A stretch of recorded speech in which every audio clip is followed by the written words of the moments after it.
दोस्तों रामायण और महाभारत हम सब लोग देखते हैं, लेकिन बहुत सारे ऐसे प्रसंग हैं जिसमें हम सवाल खड़े कर देते हैं कि आखिर ऐसा क्यों हुआ। जैसे दोस्तों हम लोग रामायण की बात करें तो रामायण में बहुत सारे प्रसंग ऐसे आते हैं जिसमें हम लोग सोचते हैं कि काश ऐसा हुआ होता तो युद्ध टल जाता, काश ऐसा हुआ होता तो माता सीता को वन में नहीं जाना पड़ता। तो दोस्तों उन्हीं सारे सवालों के जवाब है, जैसे कि बहुत सारे लोग कहते हैं कि जब हनुमान जी पर्वत उठा के ला सकते थे तो लंका में राम सेतु बना के जाने की क्या जरूरत थी। सारे बंदरों को या सारी सेना को पहाड़ी पर बिठा देते और वो पहाड़ी लेके उड़ जाते और लंका में पहुंचा देते। और दोस्तों दूसरा सवाल है कि भगवान श्री राम जब विष्णु के अवतार थे तो लक्ष्मण जब मूर्छित हुए तो उन्होंने एक हाथ फेर कर उनको जिंदा क्यों नहीं कर दिया, इतना समय क्यों बर्बाद किया, हनुमान जी को संजीवनी लाने भेजा और वो लोग संजीवनी लेके आए तब जाके भगवान लक्ष्मण के प्राण बचे। तो भगवान राम खुद भी तो उनको ऐसा कर सकते थे। दोस्तों तीसरी बात यह है कि भगवान श्री राम ने सारे राक्षसों को वन में जाके एक एक करके मारा। वो एक महायुद्ध भी तो कर सकते थे ताकि सबको इकट्ठा करके मार सकते थे, जैसा कि भगवान श्री कृष्ण ने महाभारत में किया।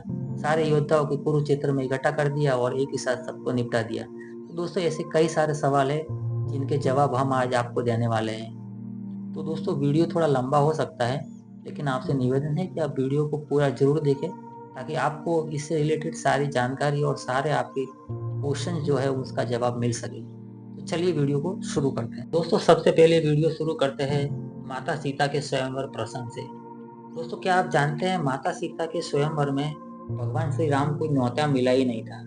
जैसा कि आप लोग सब जानते हैं कि राजा जनक ने माता सीता की शादी के लिए स्वयंवर रचा था, पर क्या आप जानते हैं कि स्वयंवर में राजा जनक ने राजा दशरथ को शादी का न्योता दिया ही नहीं था। भगवान श्री राम उस समय वनवास में थे, जो असुरों की रक्षा करने के लिए उन्हें अपने गुरु साथ में लेके गए थे। और वहीं से उन्हें मालूम चला कि वहाँ स्वयंवर हो रहा है और अपने गुरु के साथ पहुंच गए स्वयंवर में और शिव धनुष तोड़ के माता सीता के साथ विवाह रच लिया।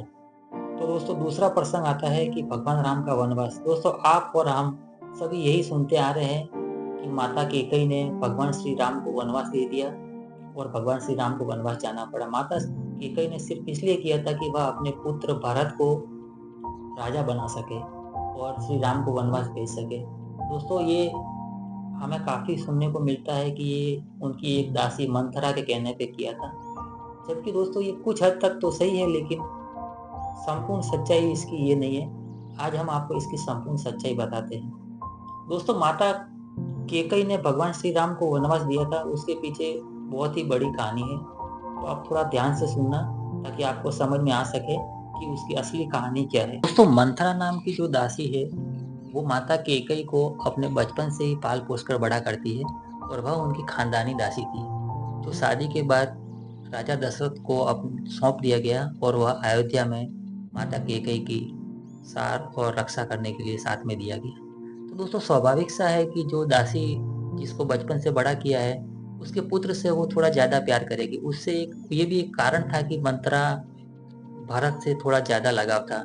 दूसरा एक कारण ये था कि बचपन में एक बार भगवान श्री राम छड़ी से गेंद खेल रहे होते हैं, उसी समय उनकी गेंद उछल कर मंत्रा के पास पहुंच जाती है और मंत्रा उसकी गेंद को देने से इनकार करती है। उससे भगवान श्री राम क्रोधित हो जाते हैं और वह उनके पैर में अपनी छड़ी से जोरदार सी चोट का प्रहार करते हैं। उसी कारण से उसके पैर में काफी गहरी चोट आ जाती है और वह जिंदगी भर तक एक पैर को घसीट के चलती है, जो कुबड़ की तरह चलती रहती है। तो एक कारण ये भी था जिससे मंथरा जो नाम की दासी थी वो भगवान श्री राम से काफी नफरत करती थी। अब दोस्तों बात करते हैं भगवान श्री राम के राज्याभिषेक की। तो जैसे ही मंत्रा को ये पता चलता है कि भगवान श्री राम का राज्याभिषेक होने वाला है और वह भरत को न बनाकर भगवान श्री राम को राजा बनाने वाले हैं, तो वह जाके अपनी पुत्र रूपी जो माता कैकेयी होती है उन्हें उकसाने का कोशिश करती है, क्योंकि माता कैकेयी मंत्रा की सारी बातों को मानती थी और वह अपनी माँ के बराबर मानती है, क्योंकि बचपन से ही उसने उसको पाल पोस कर बड़ा किया था। तो वह उनकी सारी बातें मानती थी और मंत्रा ये भी जानती थी कि अगर भगवान श्री राम को 14 साल का वनवास दे दूंगी तो उस समय एक नियम था कि अगर कोई राजा अपनी गद्दी से 14 साल तक राज्य करता है तो वह तमाम जिंदगी राज्य करेगा। ये कारण दोस्तों इसलिए था ताकि भगवान श्री राम को 14 साल का वनवास माता कैकेयी द्वारा दिलवाया गया। लेकिन दोस्तों क्या आप जानते हैं कि ये बात सत्य नहीं है कि मंत्रा के कहने पे माता कैकेयी ने भगवान श्री राम को वनवास दिया। दरअसल माता कैकेयी ने भगवान श्री राम के आग्रह करने पर ही उनको वनवास दिलवाया था। तो दोस्तों आज हम आपको उस प्रसंग के बारे में थोड़ा विस्तार से बताते हैं। दोस्तों जब मंत्रा माता कैकेयी के पास जाती है कि कल सुबह भगवान श्री राम का राज्याभिषेक होने वाला है, तो माता कैकेयी कहती है, हाँ मंत्रा, उसमें क्या समस्या क्या है? भगवान श्री राम योग्य है और वह राजा बनने लायक है और वही राजपाट चला सकते हैं। मेरा भरत थोड़ा सरल स्वभाव का है और वह दयालु स्वभाव का है।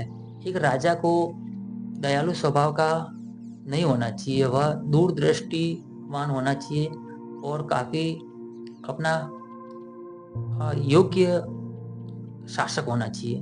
दोस्तों इस कहानी को सुनाने से पहले मैं आपको एक बीच में थोड़ा दूसरा कहानी भी सुना देता हूँ कि माता कैकेयी ने बचपन में ही ये तय कर लिया था कि भरत राजा बनने योग्य नहीं है और राम राजा योग्य बनने लायक है।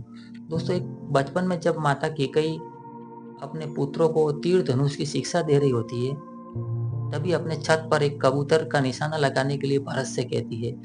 तो भरत ने काफी संकोच के बाद अपनी माता से पूछा कि माता, मेरे को निशाना लगाना है तो उसमें निशाना सीखने के लिए मेरे को इस निर्दोष जानवर को मारने की क्या जरूरत है? आप उसकी जगह कुछ और भी सिखा सकती हो मेरे को निशाना लगाने के लिए। और माता कैकेयी भरत को कहती है, नहीं पुत्र, आप उस कबूतर को निशाना लगाओ। लेकिन लाख कहने के बाद भी भरत उस कबूतर पर निशाना नहीं लगाता है और वह माता कैकेयी से कहता है, अगर मुझे निशाना सीखने के लिए या तीर धनुष सीखने के लिए अगर किसी निर्दोष जानवर की जान लेनी पड़े तो मैं ये कतई बर्दाश्त नहीं करूंगा कि किसी जानवर को मारा जाए और मुझे ये शिक्षा नहीं लेनी है।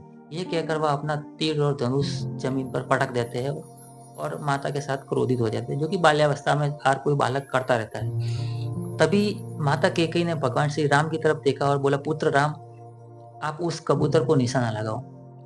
राम ने आप देखा न ताव अपना तीर धनुष उठाया और तुरंत कबूतर को निशाना लगा के गिरा दिया। जब थोड़ी देर बाद चारों पुत्र और माता कैकेयी अपने छत पे पहुंचे तो वहां जाके देखा कि वो एक नकली कबूतर था, जबकि वो असली कबूतर नहीं था। और इसी बात को लेकर माता कैकेयी ने भगवान श्री राम से पूछा कि हे राम, भरत ने तो मेरे कहने पे कबूतर को निशाना नहीं लगाया, लेकिन आपने बिना सोचे समझे कबूतर का निशाना लगा दिया। क्या ये उचित है किसी निर्दोष प्राणी की जान लेना अपना निशाना सीखने के लिए? तभी भगवान राम हंसकर कहते हैं, माते, इस समय जिस अवस्था में मैं हूँ, उचित और अनुचित का ज्ञान करना आपके ऊपर है। जब आप ही खुद मेरे को आज्ञा दे रही है तो फिर मेरा तो सवाल ही खत्म हो जाता है कि उचित क्या है और अनुचित क्या है। मुझे आप पे भरोसा है कि आपने जो भी किया होगा वो उचित ही किया होगा।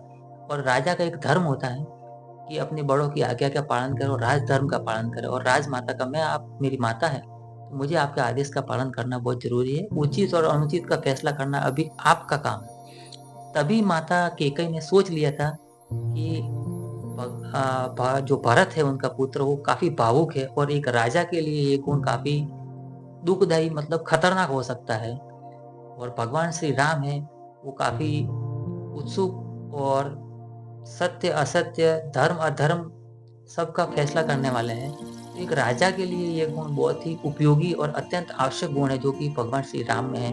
तभी से माता कैकेयी ये डिसाइड कर चुकी थी कि आने वाले समय में भरत राजा बनने योग्य नहीं है, बल्कि राम ही राजा बनने योग्य है। अब दोस्तों फिर से हम लोग उसी प्रसंग पे आते हैं जो माता कैकेयी को मंथरा, जो उनकी दासी है, वो बताती है। जब मंथरा दासी कहती है कि मैं चाहती हूँ कि तुम्हारा पुत्र भरत राजा बने और आप राजमाता कहलाओ, तो तुम एक पुत्र की माँ कब तक कहलाओगी, एक रानी कब तक कहलाओगी, तुम राजमाता क्यों नहीं कहलाओगी? तो उसीलिए आप भगवान श्री राम को वनवास दे दो और भरत को राजा बना दो। इस पर माता कैकेयी कहती है कि नहीं, मैं राजमाता बनने से ज्यादा उचित समझूंगी कि मैं राम की माता बनना चाहूँ और मैं राम को वनवास कभी नहीं दे सकती। अगर ये बात सुनकर अयोध्या के लोग एक बार मुझे माफ करेंगे, न जाने क्या कहेंगे या नहीं कहेंगे, माफ करेंगे या नहीं करेंगे, लेकिन मेरा पति मैं हमेशा के लिए मेरा सुहाग खो दूंगी, क्योंकि राजा दशरथ ये बात सुनकर ज्यादा समय तक जिंदा नहीं रह पाएंगे। दूसरी बात कि इन चारों भाइयों में इतना प्रेम है और भरत एक बार मेरा त्याग कर देगा लेकिन भगवान श्री राम का त्याग नहीं कर देगा।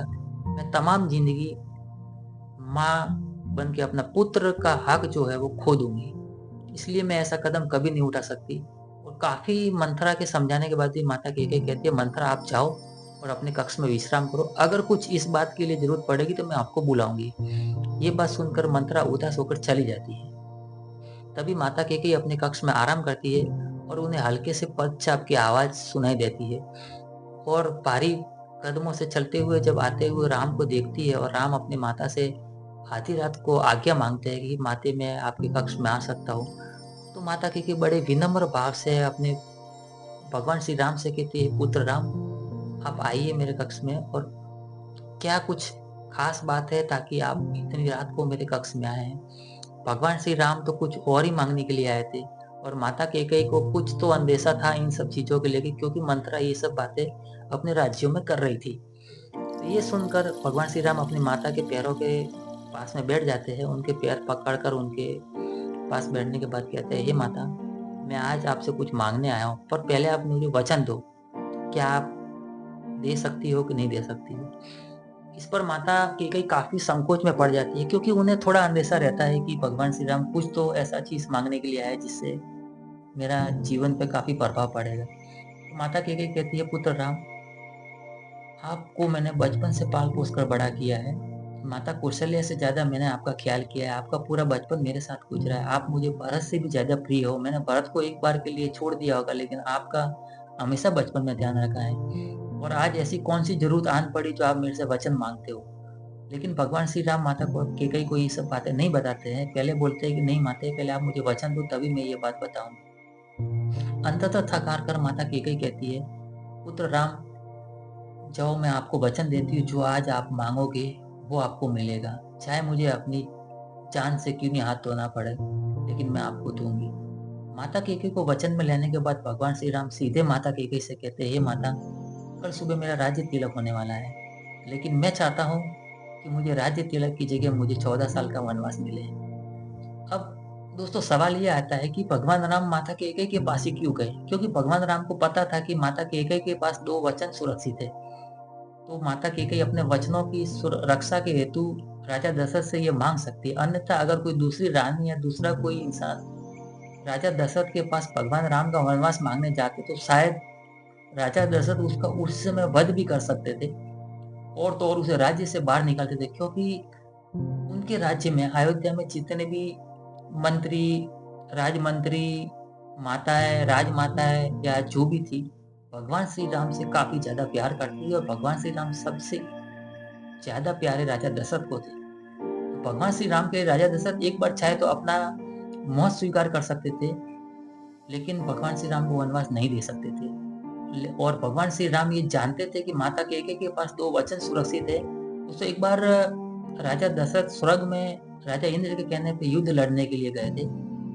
उनके साथ माता कैकेयी भी गई थी। माता कैकेयी बचपन से ही युद्ध कौशल में पारंगत थी और वह अपने बच्चों को भी युद्ध कौशल की प्रारंभिक शिक्षा माता कैकेयी द्वारा ही दी गई थी। तो इसी कारण से भगवान श्री राम जानते थे कि जब माता कैकेयी युद्ध करने स्वर्ग में गई थी, तब उन राजा दशरथ का जो रथ था वो एक बार ध्वस्त हो जाता है और वह अपने मरणासन पोजीशन में चले जाते हैं। तभी माता कैकेयी अपने बुद्धि और शौर्य से उस रथ को युद्ध क्षेत्र से बाहर निकाल लेती है और राजा दशरथ को सुरक्षित बाहर निकालने के बाद उसका इलाज भी करती है और उन्हें वापिस होश में लाती है। ये सुनकर राजा दशरथ ने उस समय माता कैकेयी को वचन दिया था कि तुम मुझसे 2 वचन कोई भी माँग सकती हो। लेकिन माता कैकेयी ने कहा कि आप मेरे पतिदेव हैं और मैं आपकी पत्नी हूँ, अब मुझे क्या चाहिए? लेकिन राजा दशरथ ने कहा कि जो कि रघुकुल की रीत है कि एक बार वचन दे दिया सो दे दिया, तो आपको 2 वचन माँगना होगा। लेकिन काफ़ी प्रयास करने के बाद भी माता कैकेयी कहती है, ठीक है, फिर अगर ऐसी आपकी बात है तो फिर मैं आने वाले समय में कभी भी मुझे ज़रूरत पड़ी तो मैं वचन माँग लूँगी। तो भगवान श्री राम इस बात को जानते थे कि उनके पास 2 वचन सुरक्षित है और वो कभी भी माँग सकती है, और रघुकुल रीत के अनुसार अगर माता कैकेयी ने माँग लिया तो राजा दशरथ को देना ही पड़ेगा, क्योंकि वो प्राण भी त्याग सकते थे, अपने वचनों को हार नहीं होने सकते थे। इसी बात का फ़ायदा लेके भगवान श्री राम माता कैकेयी के पास ही गए थे, अन्य दोनों माता के पास नहीं गए। तो दोस्तों माता कैकेयी ने जब ये बात सुनी कि भगवान श्री राम मुझसे ये कहलाने की कोशिश कर रहे हैं कि आप राजा दशरथ के पास जाके वनवास माँगो, तभी माता कैकेयी काफ़ी चिंतित और उदास हो जाती है। चूँकि वो वचन तो दे चुकी थी तो उनको तो माँगना तो था ही।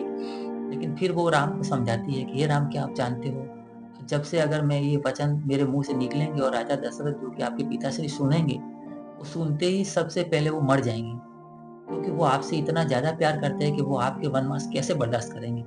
और तो और, वो आपके तीनों बाकी भाई हैं जो लक्ष्मण, भरत और शत्रुघ्न हैं, वो मुझसे इतनी नफ़रत करेंगे, मेरे अपनी माता होने का अधिकार ही खो दूँगी। भरत मुझे तमाम ज़िंदगी माँ नहीं कह के बुलाएँगे और महल में मेरी क्या दुर्दशा होगी, मैं जीते जी मर जाऊँगी। और तो और, आने वाले समय में माँ अपनी बेटियों का कोई नाम कैकेयी रखने से कतराएगी, क्योंकि मेरे द्वारा आप इतना एक घिनौना कृत्य करवा रहे हैं, जो समाज को पता नहीं रहेगा और ना मैं आपके वचनों के कारण, बंदी होने के कारण मैं ये समाज को बता सकती हूँ कि भगवान श्री राम के कहने पे मैंने ऐसा किया है।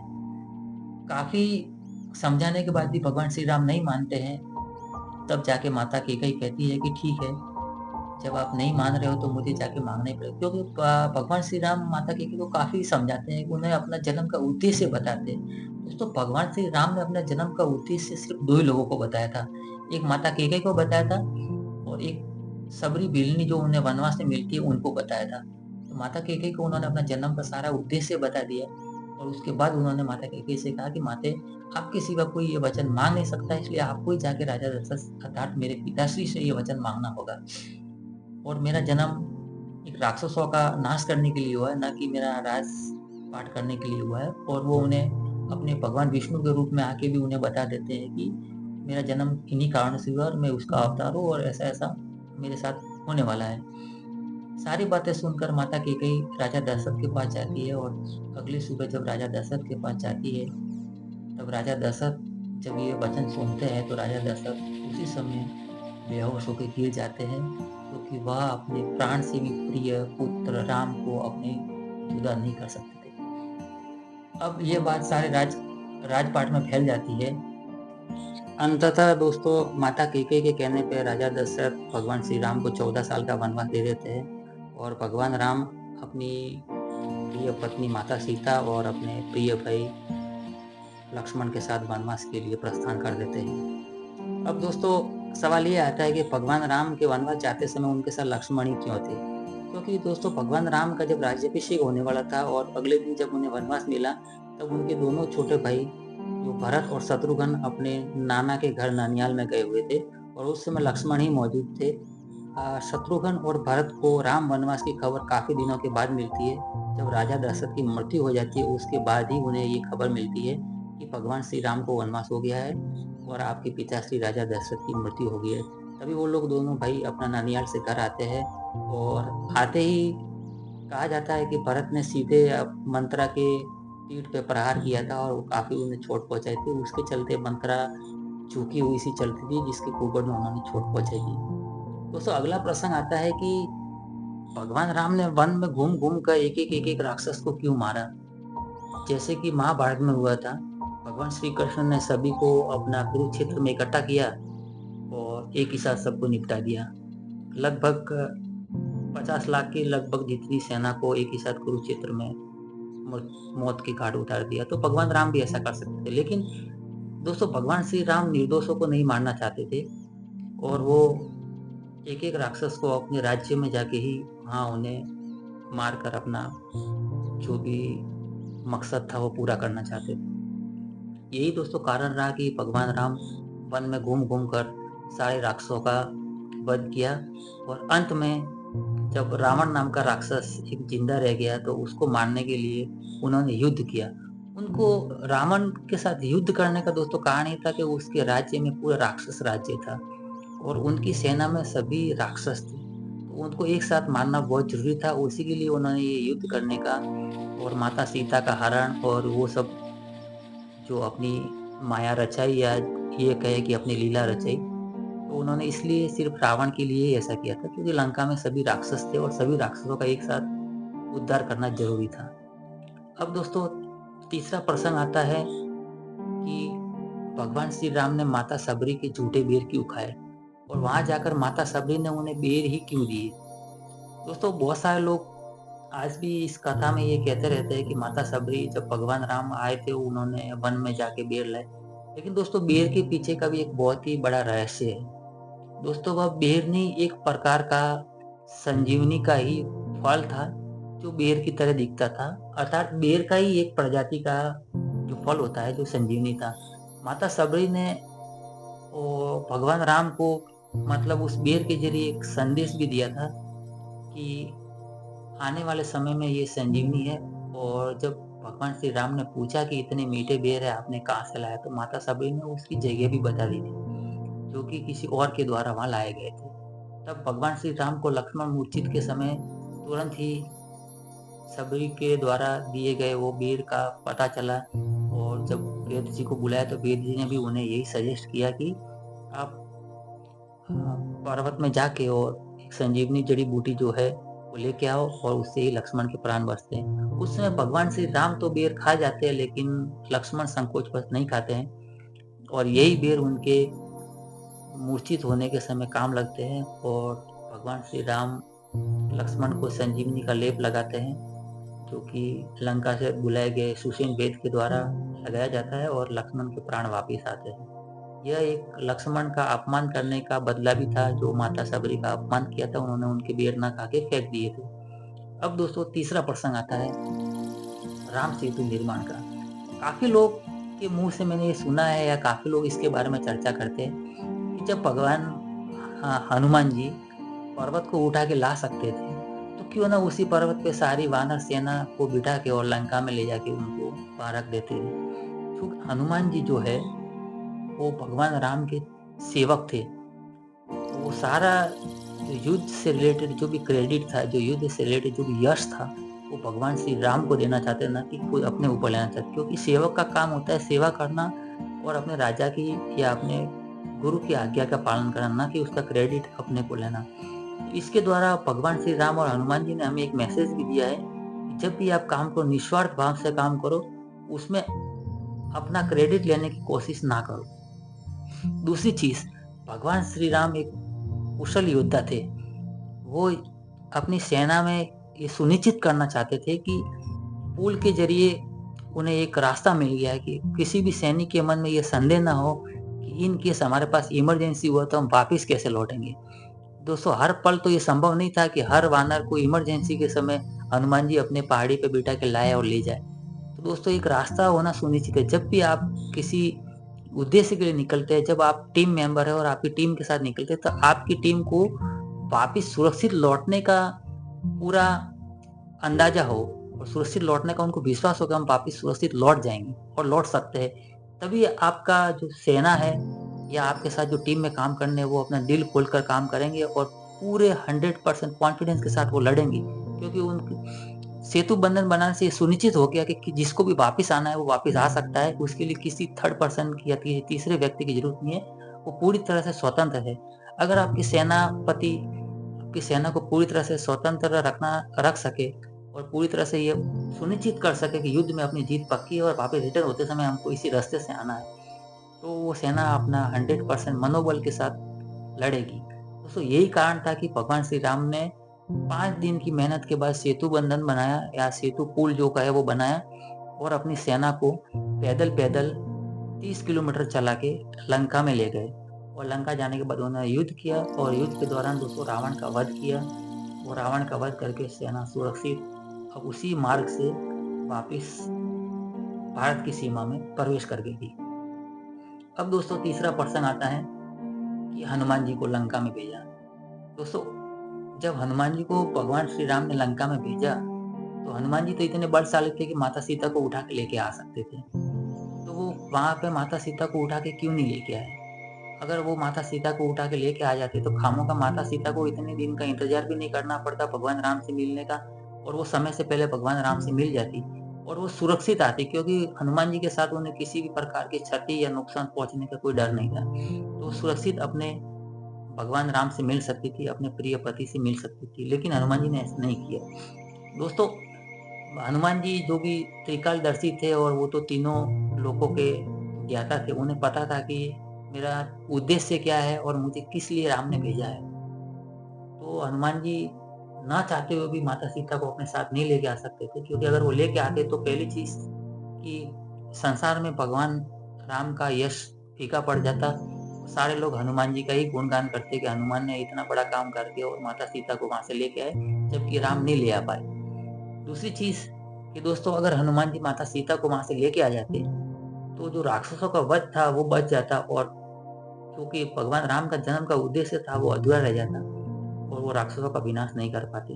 दोस्तों ये एक मुख्य कारण था कि माता सीता को हनुमान जी लंका से वापस नहीं लेके आए और उन्हें वहीं छोड़ दिया और वो पता लगा के सिर्फ रावण के राज्य में जाके वो अपनी परिचय देके और थोड़ा अपनी ताकत का अनुमान करा के वापस लौट आते हैं और भगवान श्री राम से मिल के कहते हैं कि माता सीता का पता लगा लिया और माता सीता रावण के पास ही है और अशोक वाटिका में है। दोस्तों इसी प्रसंग के बीच में एक मैं खास प्रसंग आपको बताना चाहता हूँ कि हनुमान जी तो एक वानर थे और माता सीता उन पे कैसे सहज विश्वास कर लेती कि हनुमान जी ही राम के दूत है।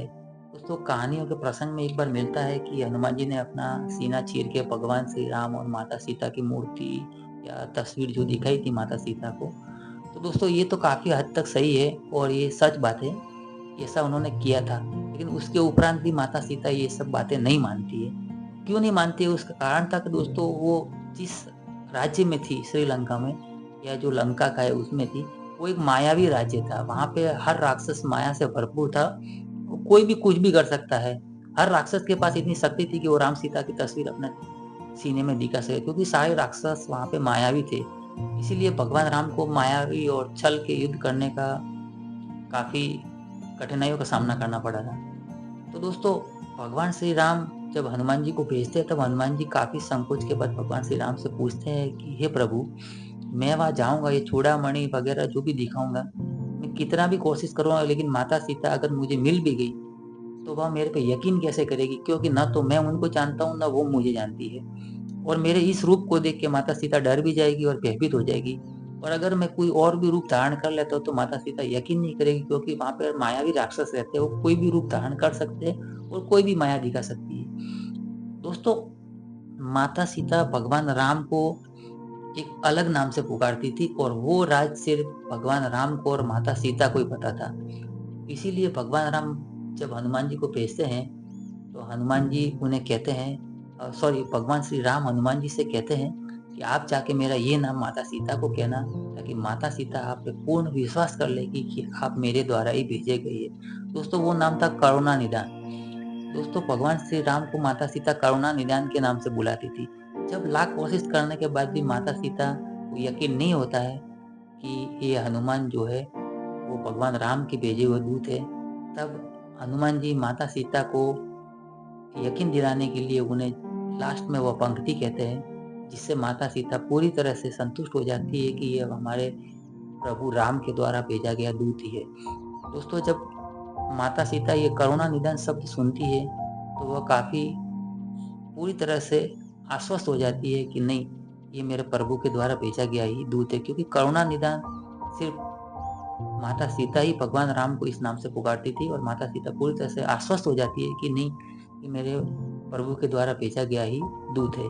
दोस्तों इस कारण से माता सीता हनुमान जी को पहचान लेती है। दोस्तों वीडियो काफ़ी लंबा हो गया है, बाकी प्रसंग आपको अगले वीडियो में बता दिया जाएगा। तो दोस्तों अगर आपको ये प्रसंग अच्छा लगता है तो चैनल को सब्सक्राइब करके बेल आइकन को जरूर दबाएं। दोस्तों इस वीडियो को आप सब्सक्राइब करो या ना करो लेकिन लाइक इतना कर देना कि ये सारे जगत में फैल सके और हमारे भगवान राम से और रामायण से जुड़े जो भी खास प्रसंग है वो हर एक इंसान तक पहुंच जाए और हर एक इंसान ये सच्चाई को जाने कि कैसे हमारे धर्म ग्रंथों को तोड़ मरोड़ के और हमें ये सब विचलित करने के लिए अन्य कहानियां सुनाई गई है। एक राजमाता को किस प्रकार से हमारे सामने पेश किया है कि माता कैकेयी ने ही भगवान राम को वनवास दिलवाया था ताकि ये नफरत हमारे दिलों में भरी जाए कि एक माता भी कुमाता हो सकती है। दोस्तों हमारे शास्त्रों और धर्मों में कभी माता को कुमाता नहीं बताया गया। कैकेयी भले ही राम की सगी माता नहीं थी लेकिन बचपन में से लेकर बड़े होने तक माता कैकेयी ने ही राम का ख्याल रखा था और राम को सिर्फ कैकेयी नहीं, मंथरा को छोड़ के उसके राज्य में प्रजा से लेके इंसान तो इंसान जानवर भी भगवान राम से प्यार करते थे, जो बचपन से लेकर उनकी मृत्यु तक वो लोग प्यार करते थे।